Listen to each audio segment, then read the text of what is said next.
অনুরোধ করে যুবক, প্লিজ যুবক, হৃদয়টাকে মেরে ফেলিও না। তুমি দেখো না, তোমার বয়স 22, 10 বছর বয়সে মা বলেছে স্কুলে যা, মাদ্রাসা যা, মানুষ হবি, ভবিষ্যৎ ভালো হবে। তুমি শোনোনি, ক্রিকেট, ফুটবল, সিনেমা, নাটক, কোথায় বিয়ে, কোথায় গায়ে হলুদ, গান বাজনা বাজিয়ে তোমার জীবন কাটাই দিছো। যুবক দেখো, 22 বছর বয়সে তুমি মূর্খ। তোমার পাশের বন্ধু পাইলট স্কুলে পড়ে, হ্যাঁ 10টা টিউশনি পড়ায়, 30,000 টাকাও কামায়।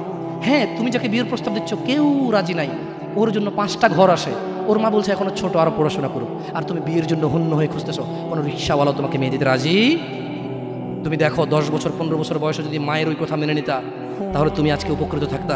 আমি জামশেদ মজুমদার 27 বছর বয়সে এসে তোমাকে বলছি তুমি গান বাজনা ছেড়ে দাও। ইনশাআল্লাহ 60 বছর পরে মারা গেলে, 30 বছর পরে মারা গেলে, 70 বছর পরে মারা গেলে ওই উপকৃত হবা। আর তা না হলে এই গান বাজনার সাথে তুমি তোমাকে ধ্বংস করে দিচ্ছ। যেদিন নিঃশ্বাস বন্ধ হয়ে যাবে সেদিন হলেও বুঝবা, বুঝতে তোমাকে হবেই।